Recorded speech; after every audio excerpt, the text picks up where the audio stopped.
Halo, selamat siang Mas Nugi. Halo, selamat siang teman-teman media. Pertama-tama, alangkah baiknya kalau kita kenalan dulu nih Mas sama narasumber kita hari ini. Boleh Mas Nugi perkenalan dulu Mas? Oke, boleh-boleh. Perkenalkan semuanya, aku Aminuddin Duel Guna Nugraha Gunawan Putra, atau bisa dipanggil Nugi. Aku dari jurusan Teknik Sipil angkatan 2020 yang alhamdulillah di tahun ini diamanahkan sebagai Ketua Umum DLMFT 2023. Oke, sebelumnya Mas Nugi udah tahu belum kita ada agenda apa hari ini? Waduh, belum tahu tuh. Emangnya ada agenda apa nih? Nah, hari ini tuh kita ada syuting episode pertama dari program kerja Parlemen Bersuara. Nah, kebetulan untuk episode pertama ini topiknya itu adalah Get to Know More About DLM. Nah, di sini kami meminta Mas Nugi untuk menjawab pertanyaan-pertanyaan yang sering diajukan sama teman-teman KBMFT nih. Tanpa basa-basi lagi, ayo kita masuk ke pertanyaan yang pertama. Apa sih DLM itu?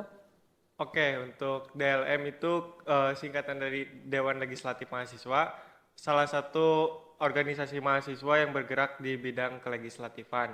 Dan untuk DLMFT sendiri, itu DLM di tingkat fakultas, di mana kita sebagai mahasiswa Fakultas Teknik, eh, yang berarti DLM Fakultas Teknik itu sasarannya untuk keluarga besar mahasiswa Fakultas Teknik. Oke, dan fungsi yang dimiliki oleh DLMFT Unsud itu ada empat. Yang pertama itu ada fungsi pengawasan.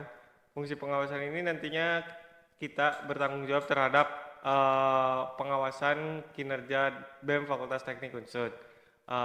Yang kedua itu ada fungsi legislatif, di mana kita juga bertanggung jawab untuk membuat atau merancang produk hukum yang nantinya akan diberlakukan bagi KBMFT Unsud guna keberlangsungan kelegislatifan.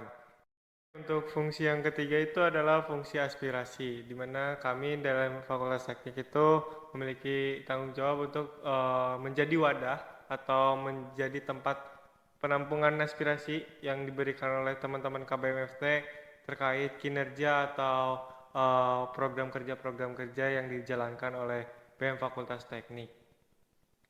Oke, dan untuk fungsi dalam yang keempat itu ada fungsi anggaran. Namun karena anggaran di Ormawa yang ada di Fakultas Teknik ini masih bergantung kepada anggaran dari fakultas, jadi kami belum menerapkan fungsi keempat ini dengan baik dan benar.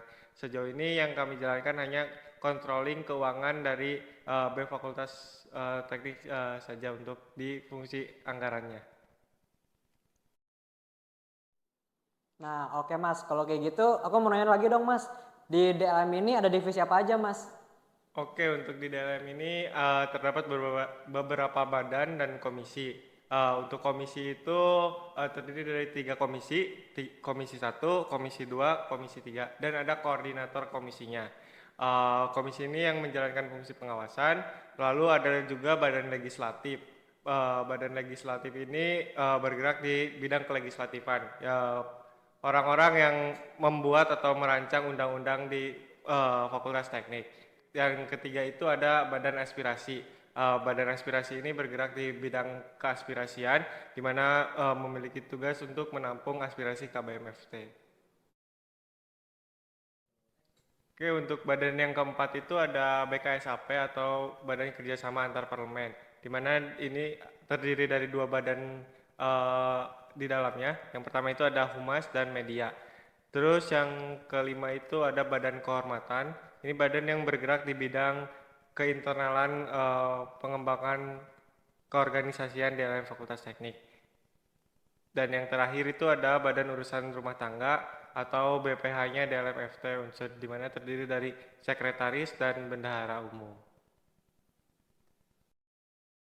Nah, itu kalau soal komisi itu gimana ya Mas? Aku penasaran tuh sama yang komisi. Bisa dijelasin lebih lanjut nggak Mas terkait komisi-komisinya? Oke, untuk komisi itu kayak yang tadi aku sebutin kan ada tiga ya, ada komisi satu, komisi dua, dan komisi tiga. Kurang lebih job desk-nya itu sama, yang membedakan itu lingkup pengawasannya. Di mana komisi satu itu melakukan pengawasan terhadap Kemenkoan ISDK. Itu di dalamnya itu ada Kementerian Ekonomi Kreatif, Kementerian Sekretaris Kabinet, Kementerian Keuangan, dan ada Kementerian Personalia. Dan untuk komisi komisi 2 itu melakukan pengawasan di lingkup Kemenkoan Harpi. yang di dalamnya itu ada 4 kementerian juga. Yang pertama itu Kementerian Dalam Negeri, Kementerian Adkesma, Kementerian Ristek, dan yang terakhir ada Kementerian KPM.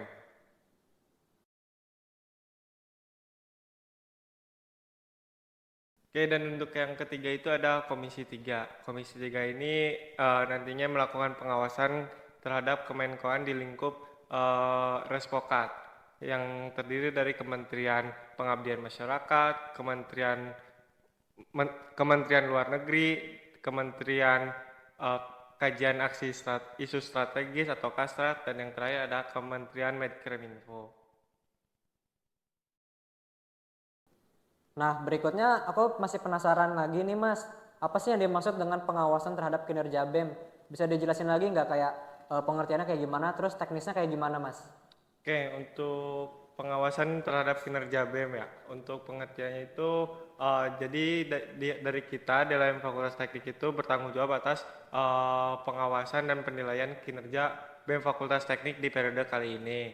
Di mana itu tuh dipegang oleh teman-teman komisi yang nantinya itu akan berkoordinasi dan menilai kinerja BEM selama satu periode.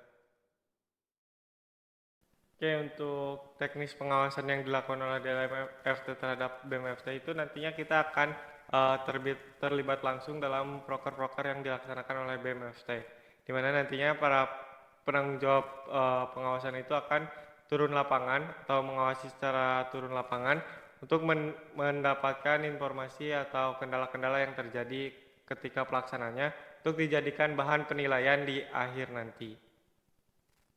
Oh, jadi kalau komisi itu kayak gitu ya Mas. Nah, terus berikutnya aku pengen nanyain dong soal badan legislatif. Nah, itu kira-kira pengertiannya atau fungsinya itu kayak gimana ya Mas? Termasuk dengan proker-prokernya. Oke, untuk badan legislatif itu badan yang bertanggung jawab mengembangkan potensi pada bidang kelegislatifan, di mana nantinya badan ini bertanggung jawab untuk pembuatan atau perancangan undang-undang yang akan diberlakukan di Fakultas Teknik. Oke, badan legislatif itu bertanggung jawab untuk menjalankan fungsi yang dimiliki oleh dalam Fakultas Teknik, yaitu fungsi kelegislatifan. Oke, dan untuk program kerja yang dimiliki oleh Badan Legislatif, yang pertama itu ada Pemira atau Pemilihan Raya. Jadi nantinya Pemira ini akan dinaungi oleh teman-teman legislatif, di mana diawali dengan pembentukan dari KPR dan Bawasra, yang nantinya akan bertanggung jawab penuh terhadap pelaksanaan Pemira itu dari KPR dan Bawasra untuk pemilihan Presiden dan Wakil Presiden BEM Fakultas Teknik periode berikutnya, dan juga calon anggota legislatif dalam Fakultas Teknik di periode berikutnya. Untuk proker yang kedua itu ada Prolegnik atau Program Legislasi Teknik, di mana nantinya ini membahas atau mendiskusikan produk-produk hukum apa saja yang perlu kita rancang, tentunya dengan aspirasi-aspirasi dari KBMFT. Di dalamnya itu ada pembahasan amandemen, naskah akademik, dan rancangan undang-undang. Oh, jadi undang-undang KBMFT ini selama ini dibuat sama Balik DLM ya? Oh, untuk berikutnya aku mau nanya nih Mas, terkait badan aspirasi. Nah, itu kira-kira bisa dijelasin nggak pengertian fungsi dan proker-prokernya? Oke, untuk badan aspirasi itu badan yang bertanggung jawab untuk menampung atau menjadi wadah aspirasi dari KBMFT khususnya terhadap kinerja BEM Fakultas Teknik yang mereka rasakan gitu. Dan untuk badan aspirasi ini bertanggung jawab untuk menjalankan fungsi aspirasi yang dimiliki oleh DLM Fakultas Teknik. Untuk program kerja yang dimiliki oleh badan aspirasi yang pertama itu ada visitasi Hima dan UKM. Di mana nantinya dari kami dalam FT itu akan berkunjung ke Hima dan UKM yang ada di Fakultas Teknik guna untuk mendapatkan aspirasi secara langsung terkait kinerja dan program kerja BEM Fakultas Teknik. Setelah menjalani kepengurusan kurang lebih setengah periode kepengurusan. Oke, untuk proker aspirasi yang kedua itu ada visitasi kementerian, di mana proker ini berjalan setelah proker pertama tadi visitasi Hima UKM selesai dilaksanakan. Tujuannya proker ini itu untuk menyalurkan hasil yang kita dapatkan dari visitasi Hima UKM ke kementerian-kementerian yang ada di BEM Fakultas Teknik. Untuk program kerja aspirasi selanjutnya itu ya ada EPT atau evaluasi paruh tahun.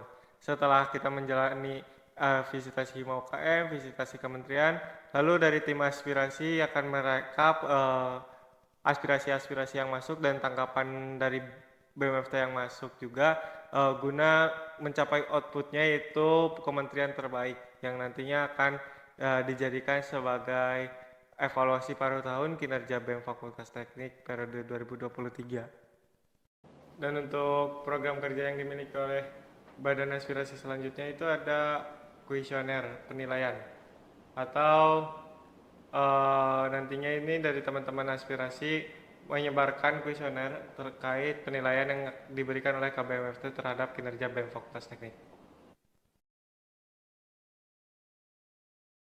Oh, jadi DLM itu secara keseluruhan emang sedikit unik ya dari badan-badan yang lainnya. Kira-kira di DLM ini ada nggak sih kayak proker yang cuma ada di DLM itu aja? Ada nggak, Mas? Oke, untuk proker yang hanya ada di DLM sebenarnya banyak ya, karena rata-rata proker-proker kita beda dari yang lain, karena kita bergerak di bidang kelegislatifan. Tapi kita ada 2 proker besar yang menjadi target capaian kita di periode kali ini. Yang pertama itu ada seminar legislatif.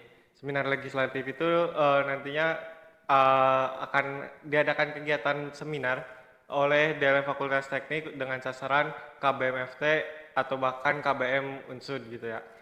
Dan nanti kegiatannya itu isinya seminar mengundang tokoh-tokoh atau orang-orang yang sukses di bidang kelegislatifan, entah itu merupakan anggota DPR RI maupun MPR RI, dengan harapannya dapat membuka wawasan dari KBMFT maupun KBM Unsud terkait dunia kelegislatifan yang bergerak di Indonesia. Oke, dan untuk program kerja yang hanya ada di LM lainnya itu ada kunjungan parlemen. Jadi nantinya kunjungan parlemen ini dari kami internal DLM itu akan berkunjung ke DPRD yang ada di sekitaran Banyumas. Tujuannya untuk mengupgrade wawasan yang dimiliki oleh kepengurusan kami terhadap dunia kelegislatifan yang sedang berlangsung di daerah sekitar kami yaitu di Banyumas.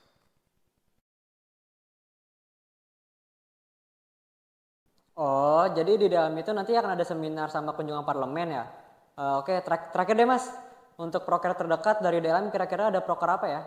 Oke, tentunya di bulan Juni ini nantinya kita akan melaksanakan prolegnik atau program legislasi teknik. Jadi ditunggu kehadirannya buat teman-teman KBMFT ke prolegnik nantinya. Oh, nanti berarti bakal ada prolegnik ya? Boleh dong kita main-main ke sana buat ngeliput kegiatannya. Boleh dong, boleh banget. Karena itu kan program untuk KBMFT ya, bukan hanya internal kita di LMFT gitu. Nah, oke deh Mas, makasih banyak ya Mas atas jawaban-jawabannya. Jadi banyak hal baru yang aku tahu terkait DLM ini. Buat teman-teman KBMFT, jangan lupa ditonton episode 2-nya ya terkait prolegnik. Jangan lupa share, subscribe, dan like video ini.